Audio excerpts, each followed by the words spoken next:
Chapter 6, The Many Facets.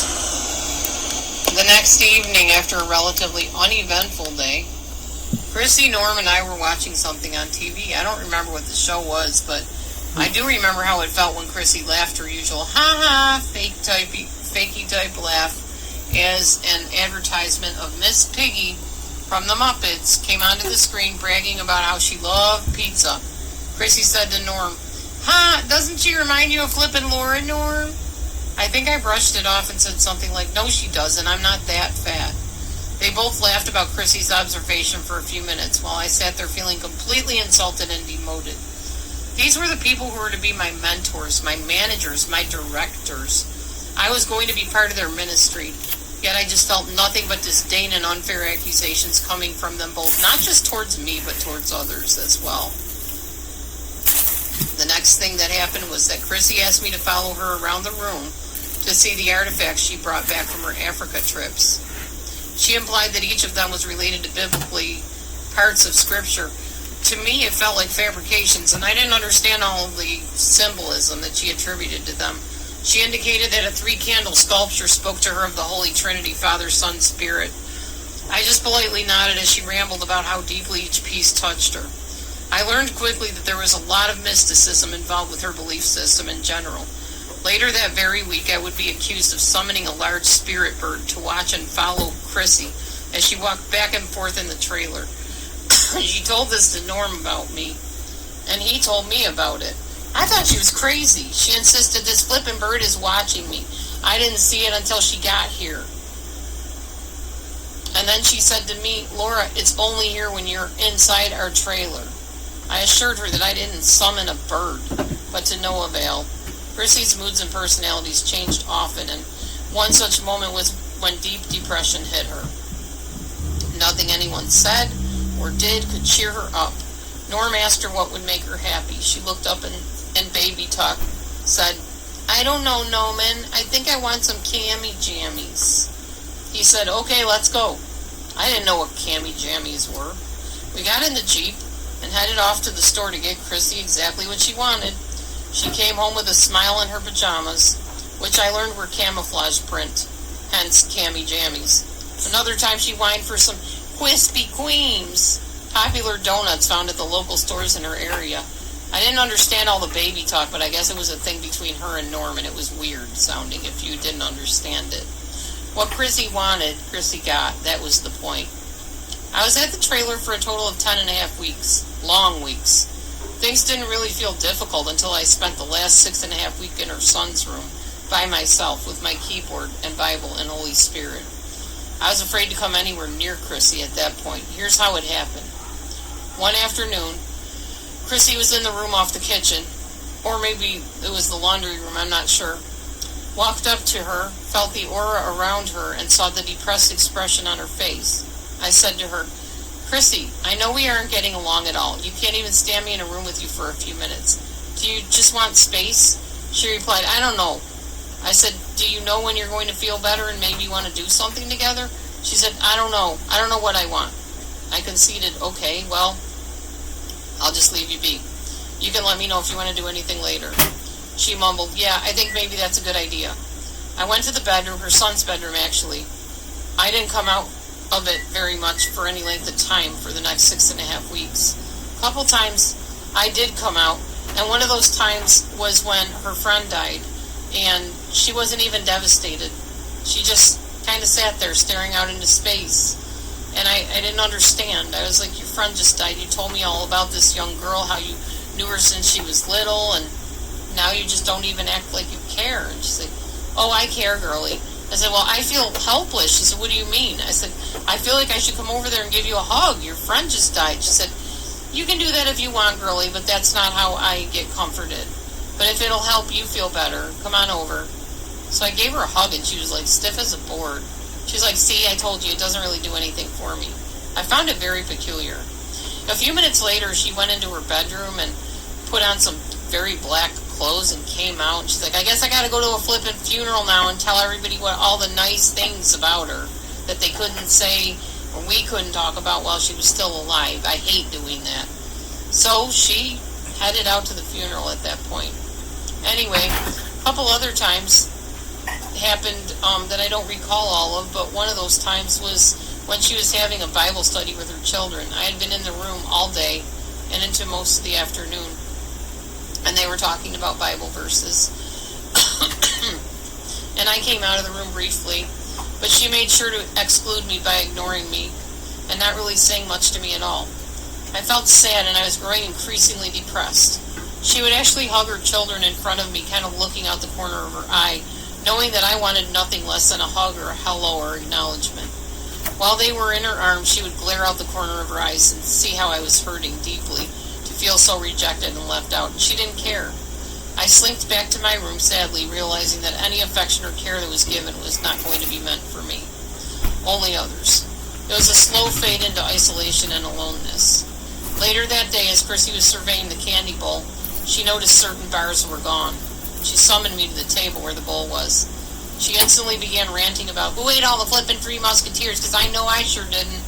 She glared in my direction. I defended, I sure didn't. You had me on a strict diet the entire time I've been here.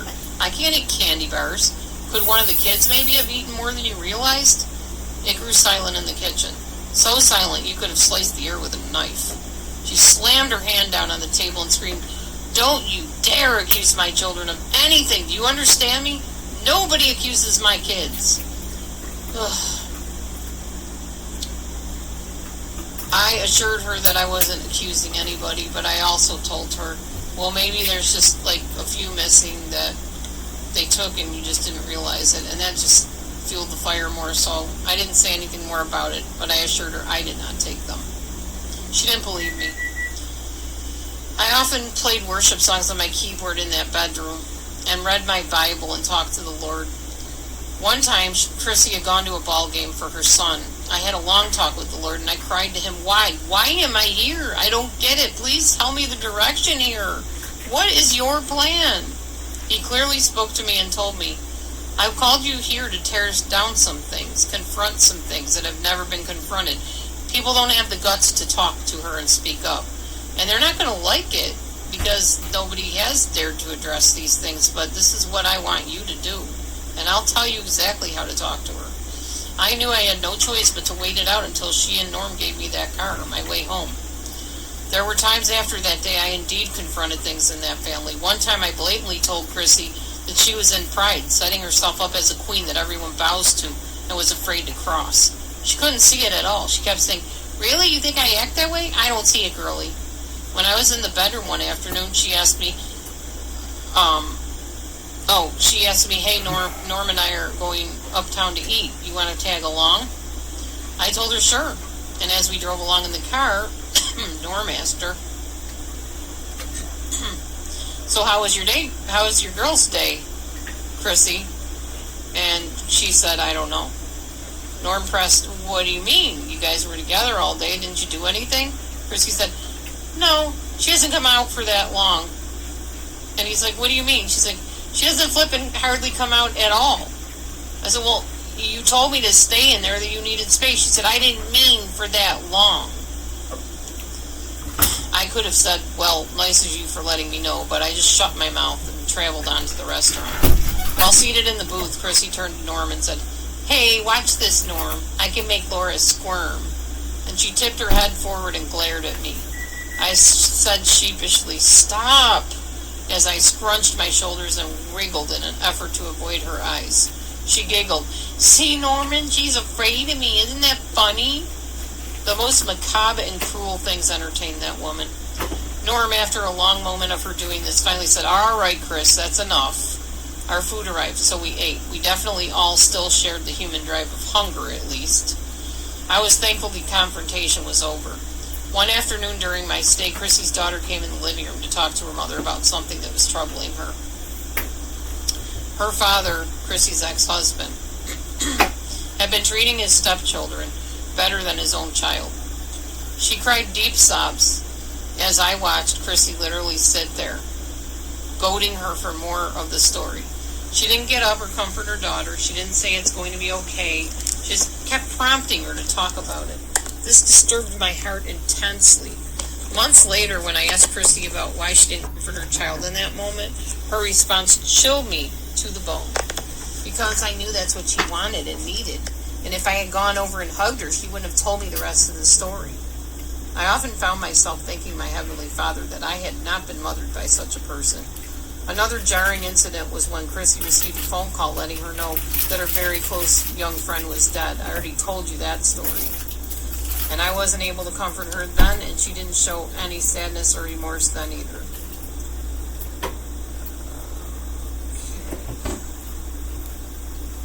I had never met another human soul who didn't find a hug during sad moments to be comforting, nor that wouldn't give a hug to somebody that was hurting, their own child. She even told me that when her and Norm were intimate, that it did nothing for her. She only used it to make her feel better if she was stressed out. She used it kind of as a pill. But as far as enjoyment within the marriage, it didn't work for her that way. Again, no words back from me. She retreated into her bedroom a lot, and also out onto the porch to chain smoke. One time when she was out on the porch, Rosie, her dog, came up. It was clear that Chrissy viewed Rosie as an extension of herself. It was ridiculous how she treated the dog. She made mean comments about what a nuisance that dog was and how irritated she was because she constantly wanted to be petted. If the dog tried to get Chrissy's attention, she would shoo her away unless Chrissy decided she wanted the dog around. It was the saddest thing. Poor Rosie learned to only come when she was beckoned. In fact, so did the children. No type of independent desires on Rosie's part for affection would be sufficiently rewarded with pets or cuddles, and the same thing with the kids. Even owning a pet had to be according to Chrissy's timetable and desires. It was absolutely ridiculous and cruel. She wasn't the only person I had to be cautious not to cross. As I said earlier, Norm, her husband, didn't turn out to be my Mr. Compassionate either. One day I was struggling to fit something into my trunk. A friend of his and Chrissy's had given away some beautiful dolls, China dolls. They asked if I would like to take some home. I decided I would like to have a doll collection, so I began trying to fit the boxes into my trunk. Norm was watching. He was always watching. After I shut the trunk on the boxes of dolls and went back into the trailer, Norm yelled for Chrissy and told her to have me come back out. He began grilling me on, "Hey, I saw how you crammed those dolls' boxes into your trunk. Hasn't anyone ever taught you how to pack a trunk?" I said, "No, not really. Usually my ex does it." Well, it was my husband at the time. Usually my husband does it. He said, "Good. You're about to learn. Now take everything out of the trunk." I learned that nobody in that family was to be refused nor crossed. So I began removing all the belongings from the trunk. I left a few items behind and went to start reloading the trunk in a neater way. Norm stopped me and said, "No, now don't, what are you doing? You aren't going to cram all that stuff back in there, are you?" I said, "I guess not." He said, "Here's how you do it." And he proceeded to pack the trunk with almost flawless precision. Then he said, "See, now you do it." He yanked all the items out from the trunk that he had just put back in, stood near my vehicle, tapping his foot expectantly. I looked at him and asked, "What?" He said, "You heard me. Now pack it just exactly as you saw me do it." I couldn't. First of all, my meds were not in my system, so I was in shutdown mode. Secondly, I couldn't remember exactly how he arranged everything to fit it perfectly. In fact, I couldn't even fit stuff in when my own husband taught me to do it back then. He then again said, "Oh, never mind. It's clear nobody has ever taught you how to pack a trunk." He packed the whole thing again and then stomped into the house to inform Chrissy about how dumb I was. I went to bed realizing I would never measure up to this family's expectations in any way, shape, or form, and therefore was probably not fit for their ministry either.